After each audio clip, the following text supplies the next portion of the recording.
आनन्दमाधवम् श्रीमन्मदनगोपालं बृन्दारण्यपुरन्दरम् श्रीगोविन्दं प्रपद्येऽहं दीनानुग्रहकारकम् वन्दे मुकुन्दमरविन्ददलायताक्षम् कुन्देन्दुशङ्खदशनं शिशुगोपवेशम् इन्द्रादिदेवगणवन्दितपादपीठम् वृन्दावनालयमहं वसुदेवसूनुम् नवजलधरवर्णं चम्पकोद्भासिकरणम् विकसितनलिनास्यं विस्फुरन्मन्दहास्यम् कनकरुचिदुकूलं चारुबर्हावसूलं कमपि निखिलसारं नौमि गोपीकुमारम् वंशीविभूषितकरान् नवनीरदाभात् पीताम्बरादरुणबिम्ब फलाधरोष्ठात् पूर्णेन्दुसुन्दरमुखादरविन्दनेत्रात् कृष्णात् परं किमपि तत्त्वमहं न जाने। श्रीराममय सब जग जानी करो प्रणाम जोर जवानी।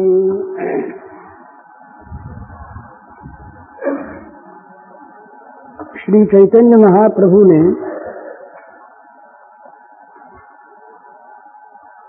एक शिक्षाष्टक बनाया है।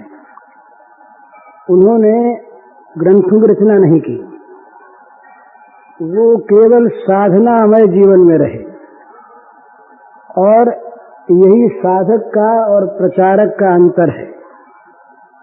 प्रचारक लोगों में प्रचार करता है, खुद रह जाता है ऐसे ही, अधिकांश ऐसे ही होता है। प्रचारकों से, उपदेशकों से उपदेश लेने वाले आगे बढ़ जाते हैं, पर उपदेशक क्योंकि अपने लिए उपदेश करते नहीं, इसलिए वो रह जाते हैं। उपदेशक का उपदेश पहले होना चाहिए अपने लिए। वो जो कुछ ठीक समझता है वो पहले स्वयं करे, तब वो कहने का अधिकारी होता है। और केवल जो लोगों को कहने के लिए कहता है, उसके कहने का न कोई विशेष मूल्य है और न उसके कहने से कुछ काम होता है। तो चैतन्य महाप्रभु ने जब से उन्होंने इस मार्ग में पैर रखा, न्याय के पंडित रहे। चैतन्य महाप्रभु न्याय के पंडित और इतने विलक्षण पंडित कि तमाम देश के लोग उस समय मिथिला छोड़कर न्याय के लिए नवद्वीप आया करते, न्याय पढ़ने के लिए। इतनी उनकी विशाल प्रतिभा थी कि बहुत छोटी उम्र में उन्होंने न्याय के ग्रंथों का निर्माण किया पहले। और त्याग इतना कि सीखने की चीज है। उन्होंने 90 न्याय पर ग्रंथ लिखा और दूसरे उनके साथी ने ग्रंथ लिखा। एक दिन नाव में गंगा में बैठे जा रहे थे, ये भी साथ थे, वो भी थे।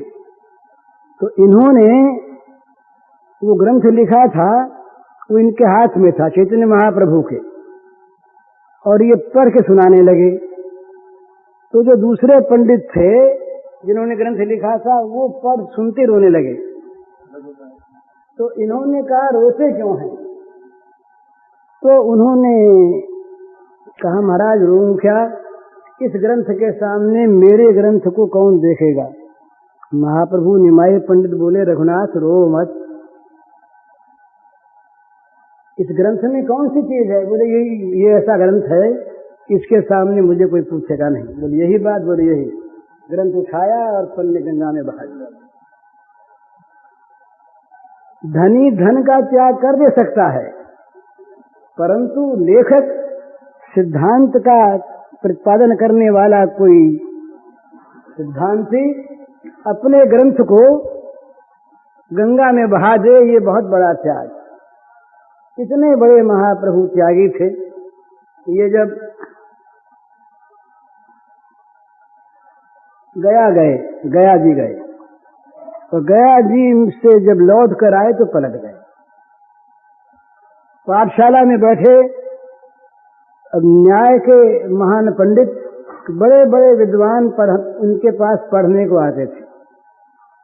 तो जब वो विद्यार्थी सब बैठे पढ़ाने का समय आया तो बोले, कृष्ण केशव कृष्ण केशव कृष्ण केशव पाहि माम, राम राघव राम राघव राम राघव रक्ष माम। विद्यार्थियों ने कहा, महाराज हम पढ़ने आए हैं, कीर्तन करने नहीं आए हैं। हमको आप पढ़ाइए। महाप्रभु बोले, पढ़ाई तो रहा हूं, अब तक मैंने तुमको जो चीज पढ़ाई वो न पढ़ाने की थी, असली चीज अब पढ़ा रहा हूं। विद्यार्थियों ने बहुतेरा कहा, महाप्रभु के मुंह से दूसरी चीज निकली नहीं। दूसरे दिन वे सब विद्यार्थी इकट्ठे होकर के इनके गुरु के पास गए। निमाई पंडित, महाप्रभु का पहला नाम था निमाई पंडित, चैतन्य का घर का नाम। उनके पास जाकर के उलाहना दिया कि महाराज हम इतने दूर दूर से आए हुए पंडित लोग, और ये आपके शिष्य को क्या हो गया कि हम जाके बैठते हैं, वो तो राम राघव कृष्ण कैसे करते हैं, तो पढ़ाते नहीं। तो उनको बुला के कहा कि भाई तुम ये क्या करते हो, पढ़ाते क्यों नहीं?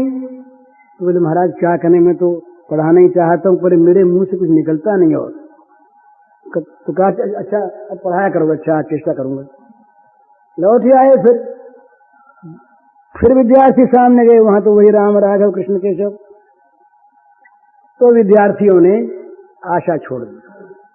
तो ये तब से इनका ये जब तक गृहस्थ में रहे तब तक केवल नाम कीर्तन में रहे, और सारा काम इनसे नहीं हुआ नहीं। गुरु की आज्ञा मानना चाहते थे, करना चाहते थे, पर वो गुजराती में एक पद है, राम बाण वाग्या होए ते जाने।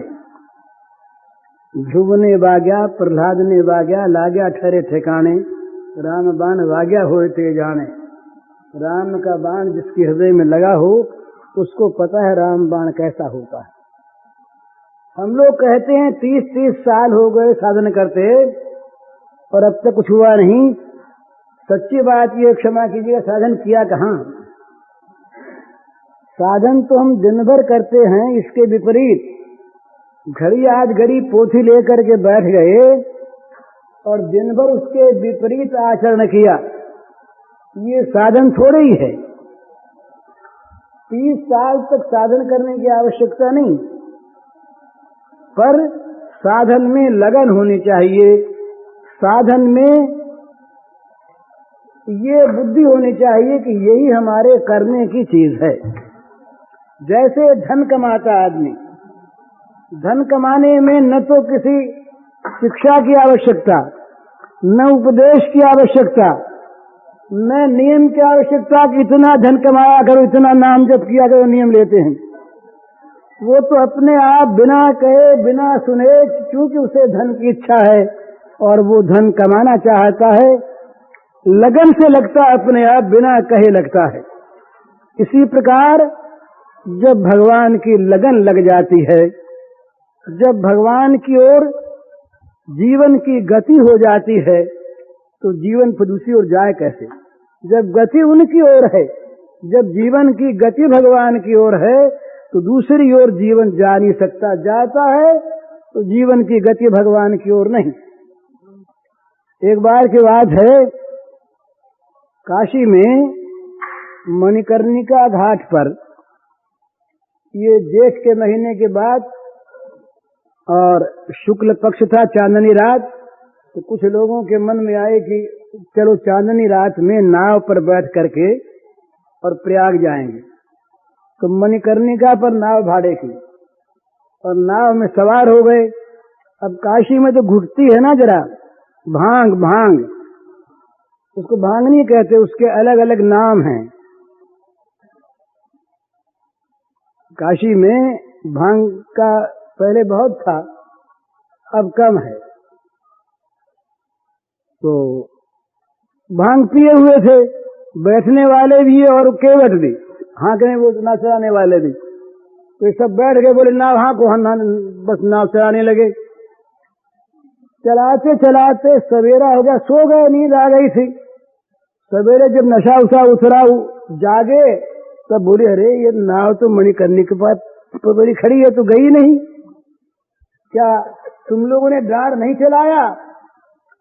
बोले डांड चलाते हमारे हाथ थक गए, चला के रात भर डांड चलाया, तब नाव गई कैसे नहीं?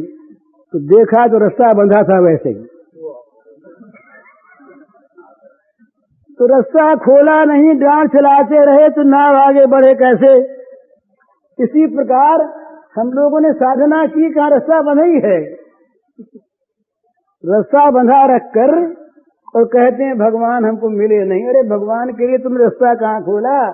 उधर तुम गए ही कहाँ? रास्ता खोलो और फिर भगवान को नाव ले जाओ, तुरंत पहुंचेगी। मया अनुकूल नभस्वते रितम।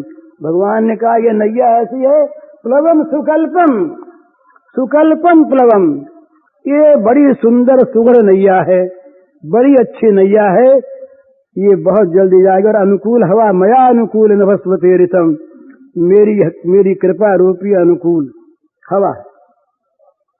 तो समझ में आई ना बात? रास्ता नहीं खोला और नाव खेते रहे, तो नाव खेते खेते हाथ तो दुखने लगे, पर नाव रही वहीं की वहीं। हम लोग जो साधन करते हैं वो किस प्रकार करते हैं? भगवान से कहते महाराज हम संसार में तो बंधे रहें,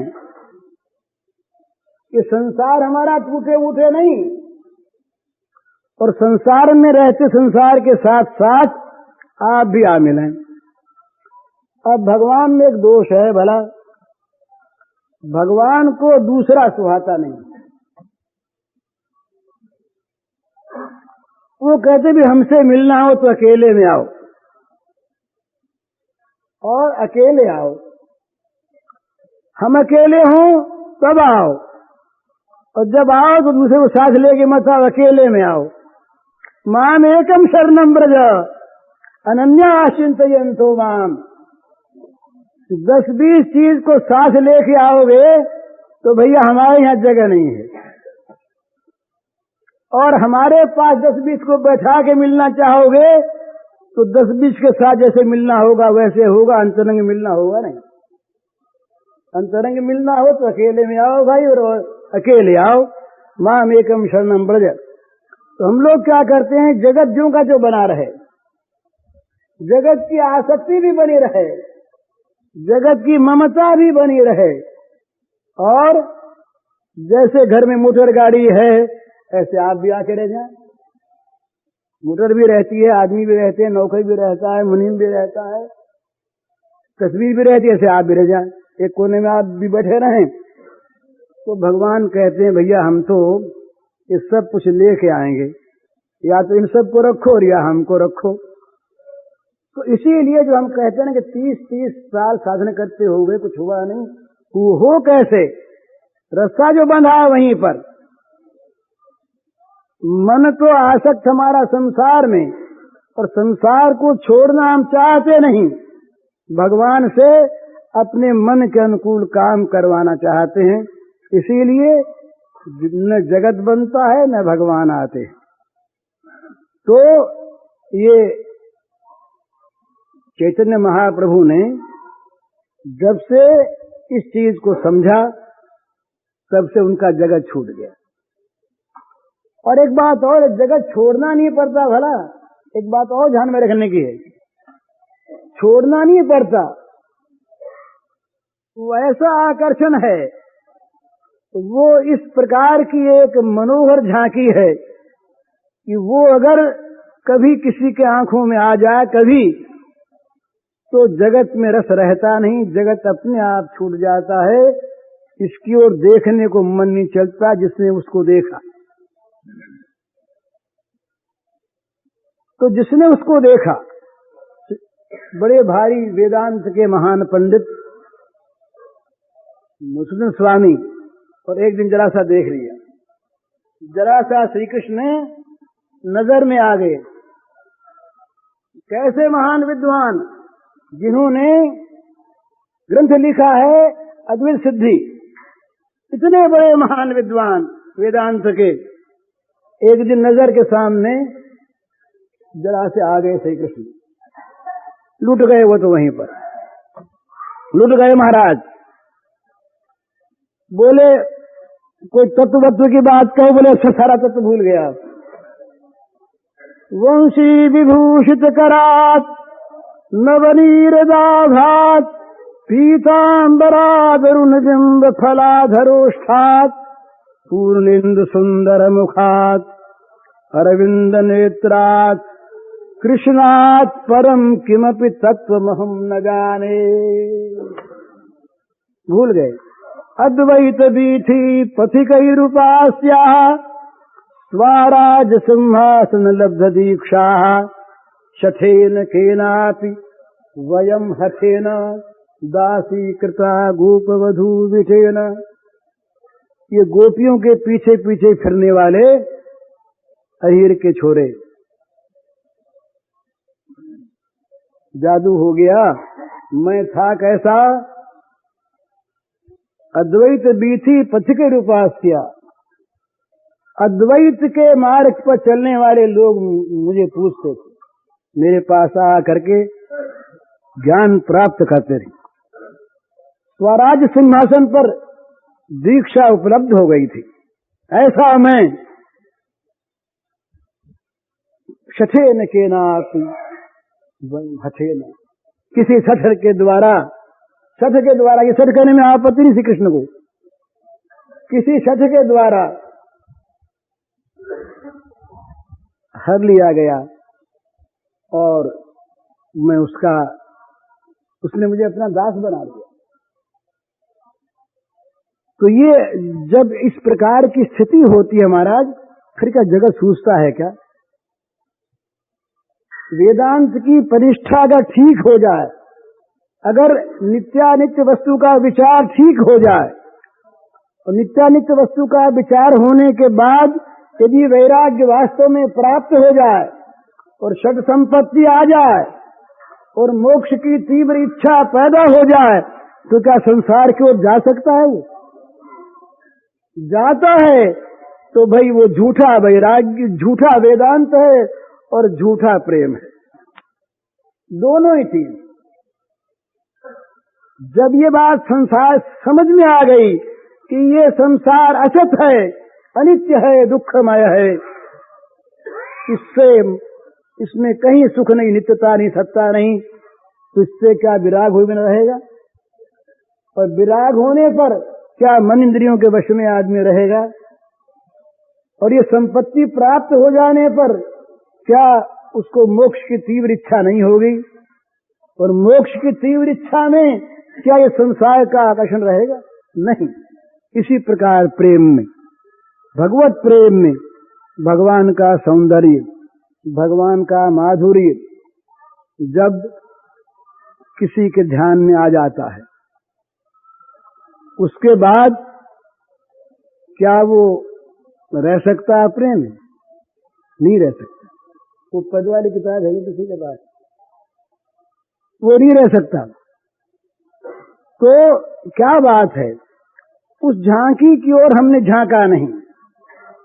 हम देखते हैं, हम देखते क्या हैं? मंदिर में जाते हैं, मंदिर में जाके पोशाक कैसी बनी है, तो गहना कैसा है, ये देखते हैं। पर भगवान का जो वो स्वरूप सौंदर्य है वास्तविक, वो नहीं देखते। वहां जाकर के विषयों में पड़ जाते हैं। दो तरह से दर्शन होते हैं भला, एक भगवान का और एक भगवान के श्रृंगार का। श्रृंगार का दर्शन जो है केवल, क्षमा कीजिएगा, ये भोग दर्शन है। और श्रृंगार जिससे श्रृंगारित है, जिसके साथ श्रृंगार लग करके स्वयं धन्य हो गया है, जो श्रृंगार का श्रृंगार है, उन भगवान को हम नहीं देखते। इसीलिए हमें मंदिर में जाकर के भी भोग देखते। बोले सावन का झूला है, वे कौन से मंदिर में जाएं? किसी गरीब भक्त के जहां श्रृंगार ज्यादा नहीं है वहां भीड़ होती है क्या? बिजली नहीं, तमाशे नहीं, खेल का सामान नहीं, खिलौने नहीं, मनोरंजन की चीज नहीं, बढ़िया स्वर से गाने वाला नहीं, चाहे पुजारी महान भक्त हो, चाहे भगवान उसके वश में रहते हो, पर उस मंदिर में हम लोग तो नहीं जाएंगे। हम लोग उस मंदिर में जाएंगे जहाँ बड़ी साज सजावट है, जहाँ बड़ी अच्छी पोशाक है, जहाँ बहुत अच्छे खेल के सामान हैं, खिलौने। बोले यहाँ बड़ा अच्छा है, इतना बढ़िया झूला है कि कहीं देखा नहीं, बड़ी भीड़। तो वहां हम झूला देखने जाते हैं या भगवान देखने जाते हैं? चीज है ये, जिसका भगवान में मन रम जाता है ना, वो फिर जगत की किसी वस्तु से आकर्षित नहीं होता। उसको तो वो जो भगवान का स्वरूप सौंदर्य है, वो सौंदर्य ही, वो माधुर्य ही उसको सब ओर से सब समय खींचता रहता है, दूसरी ओर जाता नहीं। तो ये प्रचारक और साधक, इनका मैं भेद बता रहा था। ये दो भेद हैं। आचार्य कोटि के जो लोग हैं और जो पहुंचे हुए महात्मा हैं, जिन लोगों को लोक संग्रह अपेक्षित है, उनकी बात मैं नहीं करता। लोगों में जो केवल प्रचार करना चाहें तो स्वयं वैसा बनने की चिंता न करें वो, और लोगों में प्रचार हो न हो, जो स्वयं उसके अनुसार अपना जीवन बनावे वो। इनमें जीवन बनाने वाले ऊंचे हैं, वो लाभ में रहेंगे, और वो अगर बन गए तो बिना उपदेश के, बिना प्रचार के इतना प्रचार होगा जिसका कोई ठिकाना नहीं। ये जितने आदमी यहाँ पर आए हुए हैं ना, 1500, 2000 सब मिला के 2-3 हजार, ये आदमी में अगर साधक बन जाएं और कुछ न कहें, कोई प्रचार न करें, उनका जीवन प्रचार करेगा। उनकी सत्यता, उनकी अहिंसा, उनका प्रेम, उनकी निष्ठा, ये प्रचार करेगी अपने आप। जबान से प्रचार करने की कोई आवश्यकता नहीं। तो हम लोगों को देखना है कि हम लोग बनते कितने हैं, वास्तव में हमारे जीवन का निर्माण कितनों का होता है। सुनना और कहना ये दोनों अच्छा है, इसका विरोध नहीं करता मैं। अच्छा मेला है ये, सुंदर है, सात्विक है, परंतु साधना नहीं है। साधना वो है जिसमें मेले की आवश्यकता नहीं, समुदाय की आवश्यकता नहीं, उसे तो चलना है, उसे तो अपने मार्ग पर चलना है। लोग क्या कहें क्या न कहें, कुछ कहें, इससे मतलब नहीं। और जो साधना करके भी जरा ये देखता है कि लोग मेरी साधना को क्या कहते हैं, समझना चाहिए कि वहाँ साधना अपेक्षित नहीं है, लोगों का कहना अपेक्षित है। लोग अच्छा कहें, बड़े साधक हैं, बड़े महात्मा, बड़े प्रचारक हैं। मैं तो अपनी बात कहता हूँ, मुझे बहुत बार ऐसा लगता है, सच कहता हूँ, आप लोग मिथ्या न मानिएगा, मैं तो बोलने का अधिकारी नहीं हूँ यहाँ पर, बिल्कुल नहीं। मैं देखता हूँ कि जितनी बात मैं कहता हूँ उतनी बात मेरे में तो है नहीं। जब है नहीं तो धोखा क्यों दिया जाए भाई लोगों को? लोग ये समझ लें बेमतलब है कि ये बड़ा प्रेमी होगा, बड़ा महात्मा होगा, बड़ा ज्ञानी होगा, केवल शब्दों को सुनकर। ये धोखा ही है ना। तो कई बार ऐसा मन में आता है कि क्यों धोखा दें भाई, जैसे हैं वैसे ही रहें। ये आप माने, मैं अपनी आप कुछ भी माने, आप कुछ माने। तो मेरा कहने का ये मतलब है, इसका सार इतना ही है कि कहने वाले को भी जो वो कहे वैसा बनना चाहिए, और सुनने वालों को भी जो बात ठीक समझ में आ जाए उस बात को जीवन में उतारने की चेष्टा करनी चाहिए। तब वास्तविक लाभ होगा और तभी जीवन में सत्यता आएगी। और फिर देर नहीं है भला। ये जो हम कहते हैं ना, आप निश्चय मानिए, उस दिन मुझसे किसी ने कहा कि तुम बहुत बेजा बात बोल गए। मित्र ने कहा बड़े प्रेम से, मैंने कहा क्या? तो तुमने कहा कि नौकरी मिलनी कठिन है और भगवान मिलने सहज हैं। ये तुमने कैसे कह दिया? तो भाई बात ऐसी ही है, वास्तव में बात ऐसी ही है। नौकरी मिलने में पूर्व के तुम्हारे कर्म की आवश्यकता है। अगर नौकरी मिलने वाला तुम्हारा प्रारब्ध नहीं है तो 1000 चेष्टा करो नौकरी नहीं मिलेगी, 1000 इच्छा करो नौकरी नहीं मिलेगी। धन के लिए कौन इच्छा नहीं करता है? तो क्या सब धनी होते हैं? मिनिस्ट्री के लिए तो आजकल खून खराबा होता है। क्या सबको मिनिस्ट्री मिलती है? नहीं मिलती ना। तो इसलिए जितने भी संसार के भोग पदार्थ हैं उनके प्राप्त करने में कर्म की अपेक्षा है, इच्छा से नहीं मिलते। पर भगवान इच्छा से मिलते हैं। सीधी चीज है ना। धन के लिए आप अनन्य इच्छा करिए, बड़ी प्रबल इच्छा करिए, रोइए, धन आपको नहीं मिलेगा अगर नहीं प्रारब्ध में है तो। पर भगवान तो प्रारब्ध का फल नहीं है ना। भगवान तो आपकी अपनी वस्तु है। भगवान आपका आत्मा है। भगवान का आपके साथ नित्य संबंध है जो कभी टूट नहीं सकता। भगवान पर आपका अधिकार है।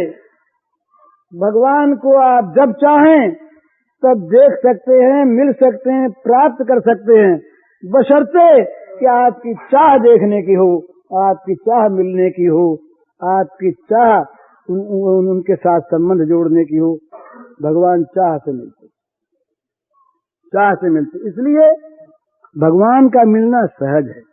50-50 साल, 100-100 साल होने पर भी भगवान न मिले तो माफ कीजिएगा, भगवान को प्राप्त करने की इच्छा हमारी हुई नहीं। इच्छा जागी नहीं।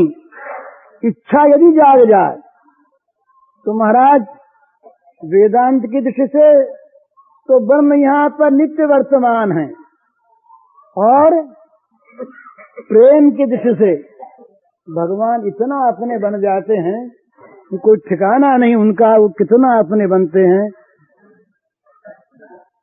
महाभारत देख रहा था मैं, उसमें आया, बड़ी सुंदर कथा है। संजय लौट करके आए हैं, लौट कर संदेशा कहते हैं कौरवों से, दुर्योधन से, धृतराष्ट्र से। श्री कृष्ण ने क्या कहा, पांडवों ने क्या कहा, उस संदेशे में ही एक बात सुनाते हैं, बहुत प्रेम की बात है। धृतराष्ट्र के पास बैठ करके संजय कहते हैं कि महाराज कौरवों की विजय नहीं होगी। धृतराष्ट्र के पास बैठ करके संजय जो लौट करके आए पांडवों के से, वो कहते महाराज मैं देख करके आया हूं एक दृश्य, और उस दृश्य को देख करके मेरे मन में निश्चय हो गया है कि दुर्योधन हारेंगे। भाई क्या देखा, क्या देखा?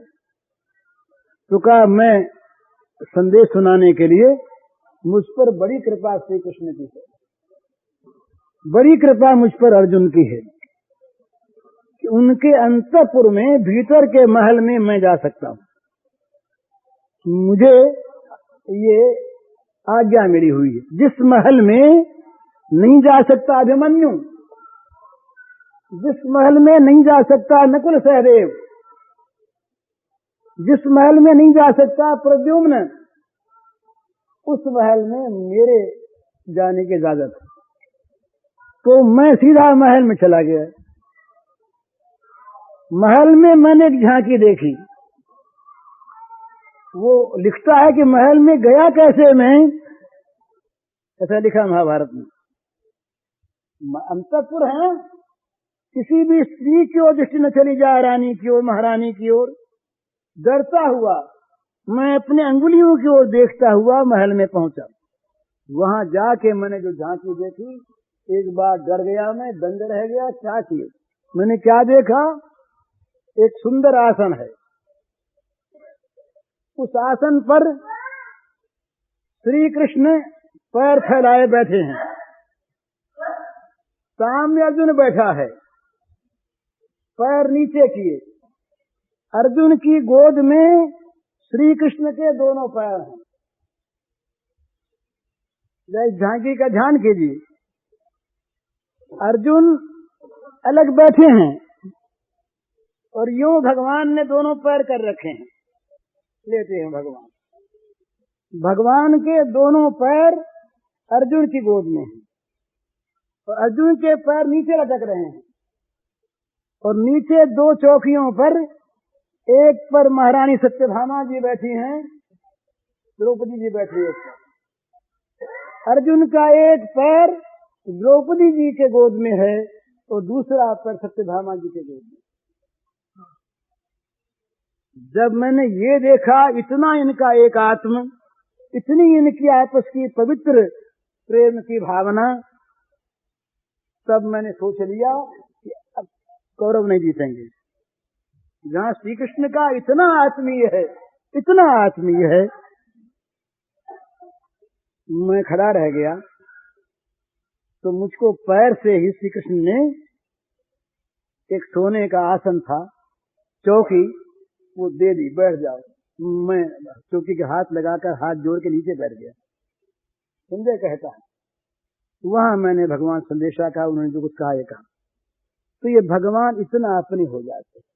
जब ये दूत बन करके गए कौरवों के राज दरबार में, दूत बन करके गए, उस समय सारी बातचीत हो गई। जब ये निकलने लगे तो दुर्योधन, ये आप लोग भजनों में सुनते होंगे, दुर्योधन के मेवा त्यागे सागे विदुर घर खायो। दुर्योधन के यहाँ राजा थे ना, तो इनके स्वागत की बड़ी तैयारियां हुई। एक बहुत बड़ा बजट बना था इसके लिए, उसको फिर दुर्योधन ने कम किया। सारे सड़कों पर चित्र छिड़काया गया था, चित्र पानी की जगह। मीलों तक बंदरवाने बांधी गई थी, दरवाजे बने थे, तोरण बने थे, तमाम महल सजाए गए थे। बड़ा स्वागत इनका हुआ था, दूत के रूप में गए थे शत्रु के यहाँ। स्वागत ऊपर का था, हृदय का नहीं। जब वहां से निकलने लगे तो दुर्योधन ने कहा भोजन, तो कहा भोजन नहीं करना। दुर्योधन के हृदय में ठेस लगी, भोजन नहीं करना क्यों? इनसे मैं जात में छोटा, कि पद में छोटा, कि राज में छोटा, भोजन नहीं करना है। बोले महाराज क्यों नहीं करना है? तो बोले भाई मैं दूध के काम से आया था, काम हो जाता तो खाता, काम को कुछ हुआ नहीं। और फिर दूसरी बात ये, भोजन दो प्रकार से होता है। या तो आदमी विपत्ति में पड़ा हो, भूख मरता हो, तो जहां जैसा जो मिल जाए उसे लेके पेट भर ले, और या जहां प्रेम हो वहां अपना घर है, घर में घुस के खा ले। तो भूख मैं नहीं मरता और प्रेम तुम में नहीं है, इसलिए मैं नहीं खाता। इतना कह करके ही नहीं रहे। उन्होंने कहा देखो पांडव जो हैं ये तुम्हारे तो भाई हैं, पर मेरे अपने, मैं तो उनके लिए आया था, लेकिन तुम पांडवों के विरोधी हो। मैं सत्य कहता हूं तुमसे कि पांडवों का विरोधी मेरा विरोधी है और पांडवों का मित्र मेरा मित्र है। ये राग द्वेष शून्य भगवान वे भगवान अपने मुख से इन शब्दों में कहते हैं कि पांडव मेरे, इसलिए उनका बैरी मेरा बैरी, और पांडव मेरे से उनका मित्र मेरा मित्र। तुम्हारी नहीं खाता जाओ। कैसे खिलाए? इस प्रकार से हम यदि भगवान को चाहें तो भगवान का मिलना कठिन नहीं, न पुरुषों के लिए न स्त्रियों के लिए। भगवान के यहाँ स्त्री पुरुष का भेद नहीं है, वहां तो आत्मा है सब, और वहां जो चाहता है। और एक बात बड़ी सुंदर बात है भला भगवान की प्राप्ति में, और वो हम शरीकों के लिए तो बहुत बड़े आश्वासन की बात। भगवान पूर्व का इतिहास नहीं देखते। दयालुता उनकी है नहीं, उनका न्याय ऐसा ही है, उनकी कानून ऐसी है। उनके सामने कोई जाए तो सच्चे मन से जाए तो ये नहीं पूछते कि तुमने पहले क्या किया है। उनके सामने जाते ही पहले के सारे कसूर माफ। भगवान कहीं कर्मों का फल भुगताने में लग जाए हम लोगों को तो कभी भी निस्तार की आशा ही नहीं है। ये भगवान का जो कानून ऐसा है कि उनके सामने जाते ही सन्मुख होई जीव मुहि जबहि, कोटि जन्म यघना सही तबहि। जब जीव मेरे सामने आया उसी समय करोड़ों जन्मों के पाप उसके नाश हो जाते हैं। सूरज के उदय होते ही वर्षों का अंधेरा किवाड़ खोल दिया, सूरज सामने आ गए, नष्ट हो जाता है, रहता नहीं। तो इसी प्रकार से भगवान के सामने जब हम गए तो सारा पहले पहले का माफ। इसलिए ये कोई डरने की बात नहीं है कि हमने अब तक पाप किए हैं तो भगवान हमें कैसे स्वीकार करेंगे। किए हूं पाप। छोटा बच्चा मल में भरा होता है, मल में भरा, चट्टी बैठ दी बच्चे में और उसको करवट बदलनी भी नहीं आती, उल्टा सीधा हिला तमाम भर गया मैले में। तो मैले में भरे हुए रोते बच्चे को देखकर क्या किसी माँ ने ये आशा की आज तक कि बच्चा जब नहा धो के आएगा तब मैं उसको बेटा मानूंगी, तब मैं स्नेह करूंगी, तब मैं इसको अपनाऊंगी? है कभी ऐसी कोई इतिहास में बात? वो तो बच्चा चाहे मैल में भरा हो, वो तो हृदय का टुकड़ा है, वो तो स्नेह का पुतला है। उसका रोना माँ देख नहीं सकती, वो स्वयं भागेगी दौड़ेगी और अपने हाथों उसका मैला साफ करेगी। अहम तो असर पापे भ्यो मोक्षयिष्यामि। भगवान ने यही कहा है भला, यही कहा भगवान ने कि तुम्हारे सारे पाप मैं धो दूंगा, तुम चिंता न करो, तुम्हारे सारे पाप मैं धो दूंगा। माम एकम शरणम भज, तुम एक मेरे हो करके, एक मेरा आश्रय करके सब धर्मों को छोड़ छाड़ कर एक मेरे आश्रय में आ जाओ। बस उसके बाद सारा का सारा जिम्मा मेरा, जो कुछ भी करना वो मेरे जिम्मे, तुम्हारे जिम्मे नहीं। तो इसलिए भाई डरने की बात नहीं, डरने की बात नहीं है। हम जैसे हैं, हम जो हम ब्राह्मण हैं, हम चांडाल हैं, हम हिंदू हैं, हम मुसलमान हैं, हम पुण्यात्मा हैं, हम पापी हैं, हम पुरुष हैं, हम स्त्री हैं, हम विद्वान हैं, हम मूर्ख हैं, कुछ भी हैं। पर यदि हम भगवान को चाहते हैं, वहां केवल चाह की परख है, किसी और चीज की परख नहीं।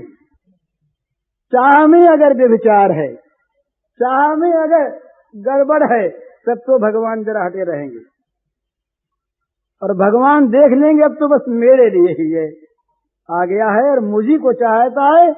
तब भगवान कहेंगे अच्छी बात, अच्छी बात, तुम मेरे हो गए। ये कभी नहीं पूछेंगे भगवान।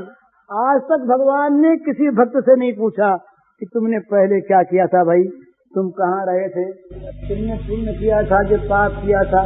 ये तो वो पूछते जो दंडदाता भगवान है, ईश्वर पूछते हैं दो नहीं पर उनका दूसरा दर्जा। ये जो भक्तों के भगवान हैं, ये तो चाहे इनको आप पक्षपाती कहिए और चाहे इनका यही न्याय कहिए, स्वभाव कहिए। वो जब विभीषण आए, विभीषण जी आए विभीषण जी तो शिविर पर आकर के जब खड़े हुए तो बंदर पहरा दे रहे थे, बड़े बड़े भारी सेनापति लोग। भगवान राम का शिविर था। पूछा कौन हो, कहां से आए हो? शरणागति को लेकर के आए थे, सच्चा भाव था। बोले मैं रावण का भाई हूं। क्यों आए हो? मैं राम के शरण में आया। तो बंदरों ने देखा भाई बड़ा आदमी है तो अपने इसके साथ सलूक नहीं करना है। वो गए बंदर सुग्रीव के पास। बोले महाराज रावण का भाई आया। बोले रावण का भाई, हम चले। तो सुग्रीव जी आए। रावण का भाई बहुत बड़ा शत्रु स्वयं आ गया। क्यों आए हो? राम के शरण में आया। तो बोले ठहरो। राम के पास गए। राम से कहा महाराज आया है। तो कौन आया है? बोले रावण का भाई विभीषण आया है। बोले क्या कहता है? कहता है कि शरण में आया। राम के आंखों में आंसू आए। राम जी का हृदय गदगद होगा, शरण में आ गया। पर यहाँ पर वो राम अकेले नहीं है ना, राम यहाँ पर सेना को साथ लिए हुए हैं, मर्यादा पुरुषोत्तम हैं, नीति निपुण हैं। कहीं अपने में ही बगावत हो जाए। राम को बोलना आता है, राम को क्रिया करनी आती है, राम करेंगे अपनी ही। तो राम कहते अच्छा भैया बोलो। तो सुग्रीव जी क्या करें बताओ? रावण का भाई आ गया, शरण में आया, कहता है क्या करें? बोले महाराज क्या पता, रावण का भाई है। जान न जाय निशाचर माया, काम रूप कही कारण आया। पता नहीं महाराज राक्षसों की माया का, न मालूम क्यों आया। बोले क्या करें? बोले महाराज कैद कर लीजिए। ये बात सुनते राम जी जरा सहम गए। वाल्मीकि रामायण में तो इस पर अध्याय के अध्याय हैं, वहां तो सबके बड़े बड़े व्याख्यान हैं, सब सेनापतियों के, सबकी एक सम्मति है कैद कर लो, हनुमान को छोड़ करके सबकी एक सम्मति है कैद कर लो। राम बोले भैया आप कहना ठीक, किसी के साथ बात करनी हो उसका पहले खंडन कर दे तो लड़ाई हो जाए। नहीं मानते आपकी बात को। बोले हम आपकी बात नहीं मानते, आपकी बात बहुत ठीक है, आपने कहा तो बिल्कुल ठीक, पर ऐसी बात है। तो राम बोले सखा नीति तुम नीक विचारी, मम पन शरणागत भयहारी। सखा मित्र तुम्हें बात बड़ी अच्छी है, परंतु भाई मेरा एक व्रत है, तो तुम बताओ क्या करें? मेरी एक सौगंध ली हुई है, नियम बनाया हुआ। क्या नियम बनाया हुआ महाराज? कि जो शरण में आ जाए उसका भय दूर कर दें। तो कैद करने से तो उल्टा भय हो जाएगा ना, शरणागत भयहारी। तो महाराज ऐसी क्या बात? बोले महाराज बोले क्या बताऊं मैं तुमसे, करोड़ ब्राह्मणों को मार के आ जाए और कह दे कि मैं तुम्हारे शरण में हूं, उसको नहीं छोड़ सकता मैं। सुग्रीव क्या करूं, मेरा ये व्रत है। तो भगवान पूर्व के पाप नहीं देखते, भगवान नहीं देखते कि तुमने पहले क्या किया है, तुम कैसे हो, तुम किस जात के हो, किस वर्ण के हो। एक ने और जब आया तो आते कहा आओ लंकेश, आओ लंकापति आओ। अब तो सुग्रीव जी एक सिर खुजलाने लगे। बोले लंकापति कह दिया, लड़ाई अभी तो पूरी नहीं हुई, लंकापति कह दिया। बोले का तो राम के पास गए, मंत्री में ठहरे। बोले महाराज लंकापति कह दिया इसको। शंका तो मन में यही थी कि अभी जीते ही नहीं है तो लंकापति कैसा, पर ये तो नहीं कही बात। बोले आपने लंकापति कैसे कह दिया? बोले क्यों नहीं कह दिया? कह दिया तो बोले कल को रावण ऐसे आ गया तो फिर क्या करेंगे? कल को रावण आप कहते हैं शरणागत, शरणागत जो आया वो लंकेश, एक को तो लंकेश बना दिया आपने, लंका आपने दे दी, और कहीं रावण यूं ही आ गया तो बड़ी सुंदर बात उन्होंने कहा, भाई हमारे पास 2 राज्य हैं, एक लंका है, एक अयोध्या है। लंका विभीषण की हो गई और अयोध्या रावण की होगी, हम वनवास करेंगे। तो ऐसे राम महाराज, ऐसे भगवान, इन भगवान को प्राप्त करना कठिन नहीं, पर हम ऐसे अभागे हैं कि हम तो विषयों का मोह छोड़ना चाहते ही नहीं। उनको साथ लेकर के, गंदगी साथ लेकर के मंदिर में प्रवेश करना चाहते हैं। कहते हैं गंदगी साथ रखेंगे, भगवान कहें छोड़ दो, नहीं छोड़ेंगे, और शरणागत भी नहीं होंगे। ये भी नहीं कहेंगे आप छुड़ा दो, ये इसमें भी डर लगता है। भगवान से कोई ये कह दे कि छुड़ा दो आप, तो भगवान छुड़ा देंगे, पर भगवान से ये कह डर लगता है कि भाई कहीं ये छुड़ा दे तो। एक बड़ी कठिन चीज है। बंगला में, बंगाली में एक भक्त की कल्पना है। भक्त भगवान की भाषा में बोलता है, जे करे आमारी आश तार करी सर्वनाश। जे करे आमारी आश तार करी सर्वनाश, तबु जे छाने नाश तारे करी दासानुदास। इसका अर्थ है कि जो मेरी आशा करता है उसका मैं सर्वनाश कर देता हूँ। डरने की बात है ना महाराज, ऐसे भगवान नहीं चाहिए हमको। तुम अरे जहां तक सर्वनाश नहीं होगा वहां तक भगवान कैसे मिलेंगे? ये सारे को तुम पकड़े हुए हो, ये भी मेरा, ये भी मेरा, ये भी मेरा, ये भी मेरा। जब तक इसका नाश नहीं होगा तब तक भगवान मेरे कहां से होंगे? तो कहा जो मेरी आशा करेगा उसका सर्वनाश कर दूंगा, और सर्वनाश करने के बाद भी नहीं छोड़ेगा मुझको, उसको मैं अपना बना लूंगा। अपना बनाने का अर्थ है अपना बन जाना। अपना बनाने का अर्थ है अपना बन जाना। तो भगवान अपने बन जाते हैं। तो भगवान का मिलना कठिन नहीं, भगवान की भक्ति प्रीति कठिन नहीं, हमारी चाह होनी चाहिए। भगवान को प्राप्त करने में केवल और केवल आवश्यकता है अनन्य चाह की, अनन्य इच्छा की, किसी साधन के नहीं।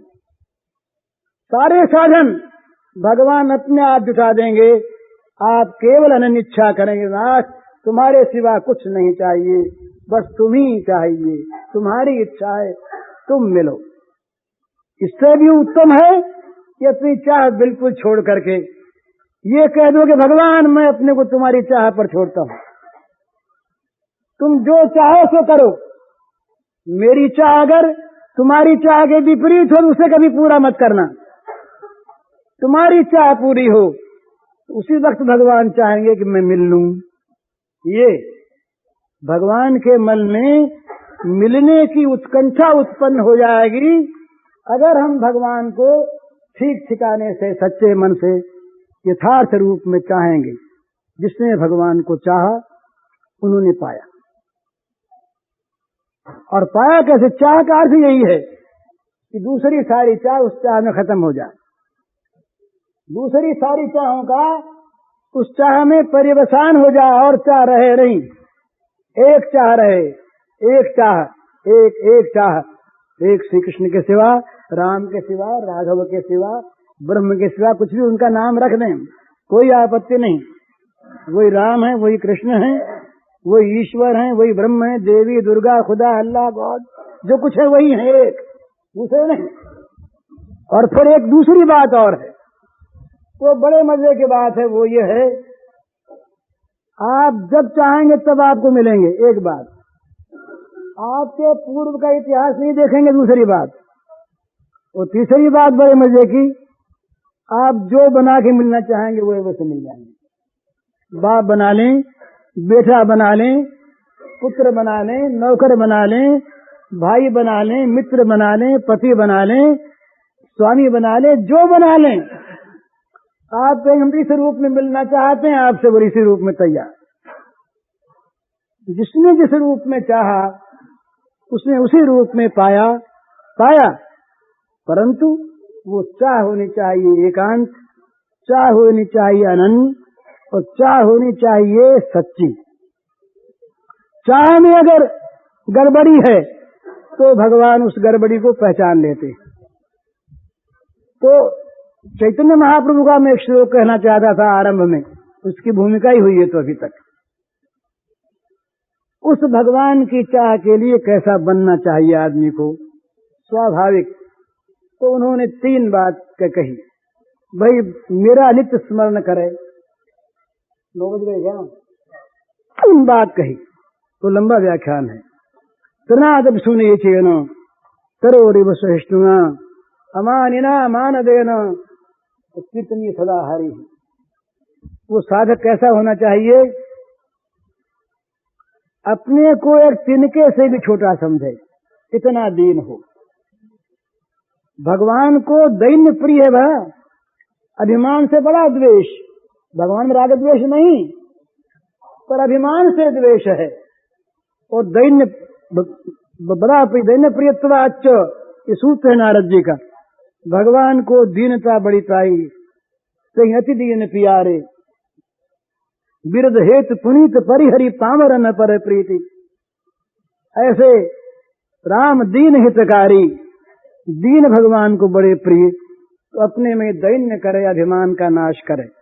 दूसरी बात, वृक्ष के समान सहनशील हो, पत्थर मारने वाले को फल दे, काट के जला देने वाले की रोटी पका दे, छील कर काट कर टुकड़े टुकड़े करने वाले का दरवाजा बन जाए, चौखट बन जाए, छत बन जाए। बिना किसी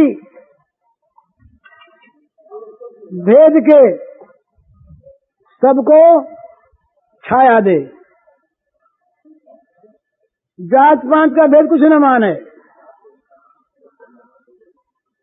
इस प्रकार वृक्ष के समान स्वभाव वाला सहनशील हो और अमानिना मान देना।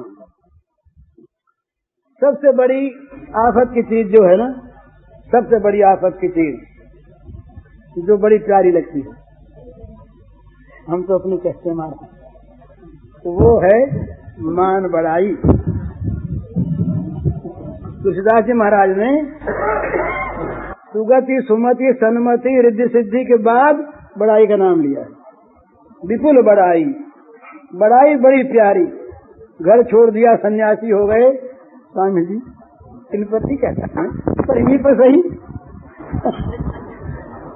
बोले स्वामी जी बड़ा महात्मा, बड़ी प्यारी लगी बात, बड़ी मीठी लगी बात। बोले बड़े महात्मा, क्या कहना है, क्या इनके चाह की बात कहनी है, बड़े महात्मा।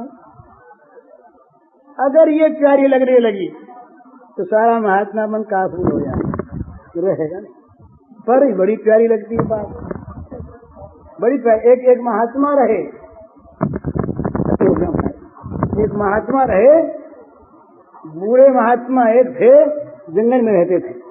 तो एक नए राजा थे, वो महात्मा बन करके आए, सब छोड़ छाड़ करके। तो बूढ़े महात्मा ने देखा कि जरा देखना है, तो वो खेते से रोटी लेकर के आ रहे थे नए महात्मा। तो बूढ़े महात्मा ने पीछे से आकर के जरा कोहनी का धक्का दे दिया, रोटी गिर पड़ी।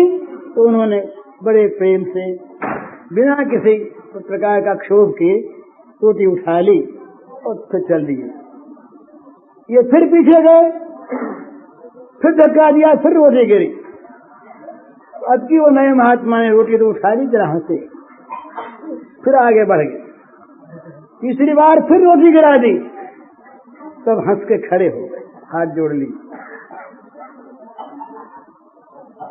बोले महाराज बड़ी कृपा आपने की, परीक्षा की मेरी, तो इतने बड़े राज्य का मैं त्याग करके आ गया महाराज। अब इस रोटी वाली बात में कौन सा मुझे क्षोभ होता, हंसी सी बात की थी कि मैं क्या इससे मेरे क्षोभ होता है, त्यागी हूं मैं। महात्मा बोले भाई इसी रोटी गिराई है कि तुमको अब तक राज्य के त्याग की बात याद है,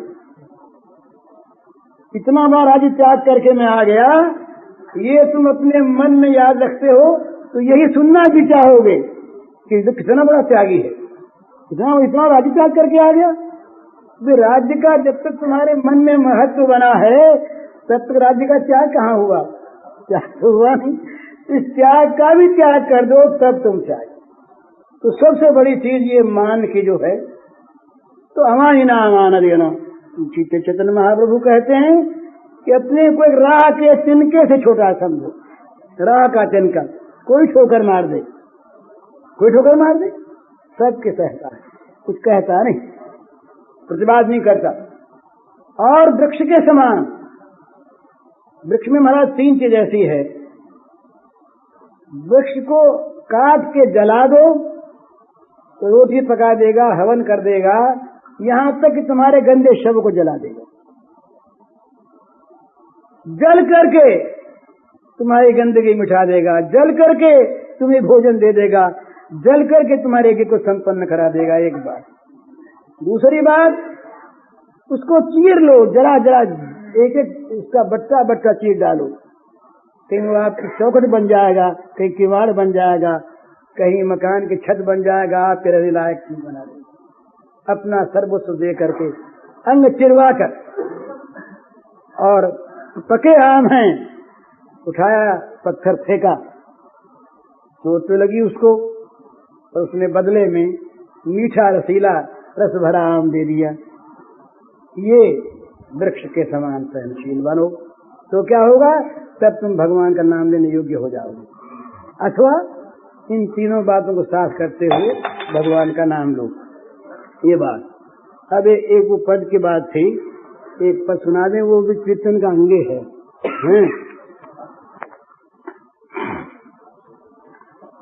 एक कोई नई बहू आई थी ब्रज में एक कोई नई बहू दूसरे कहीं से आई, तो उसने सोचा अपने मन में, ये ब्रज वाले लोग सब पागले हैं, ये बूढ़ी माताएं हैं, ये भी दिन भर शाम शाम शाम शाम करती हैं, बूढ़ी बडेरी, और ये छोरियां भी दिन भर यही काम करती हैं, और बहुएं भी ये सब दिन भर कृष्ण कृष्ण जपती हैं, तो मालूम होता है कि ये सब पागल हो गई। तो वो इसी पर एक उपेक्षा है, वो सुना देता हूँ आपको थोड़े। अपनी बात कहती है, अपनी बात कहती है, वो नई बहू अपनी दशा का वर्णन करती है पीछे। मोहन मुख पंकज पे सर्वस दीन वाररी, अपना अनुभव सुनाती है पीछे का, कि मैंने मोहन के मुख पंकज पर सर्वस्व न्यौछावर कर दिया। पर कैसे किया?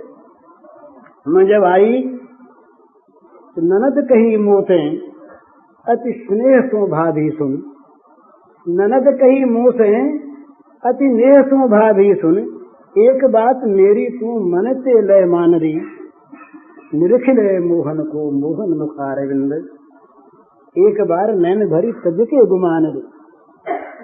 उसने, वो कहती है कि मैं जब आई तो मैंने जब आते ही देखा कि घर भर में सब मोहन मोहन श्याम श्याम कर रहे हैं, तो ये सब पागल है, ठीक नहीं।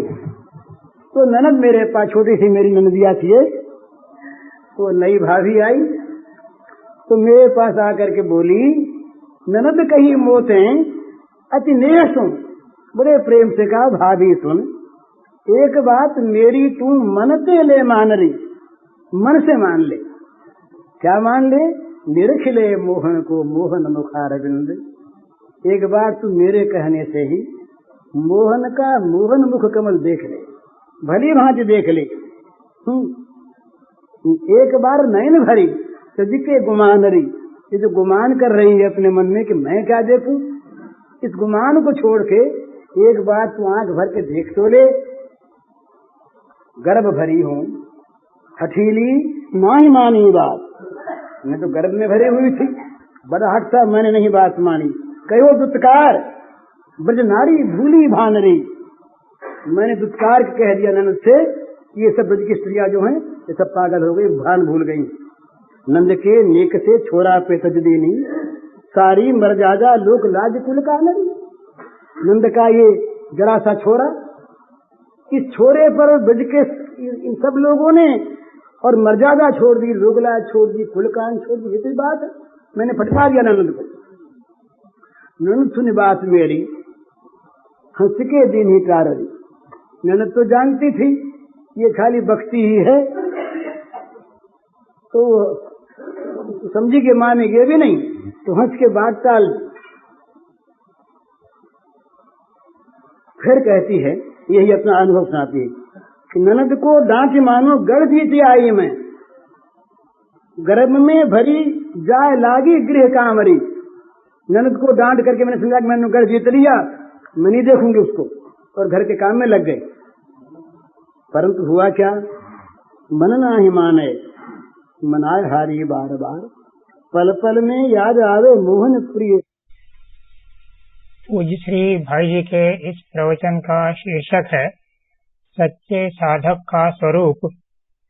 इसका कैसेट संख्या है 138। यह प्रवचन गीता भवन स्वर्गाश्रम में 3 जून 1958 को दिया गया था।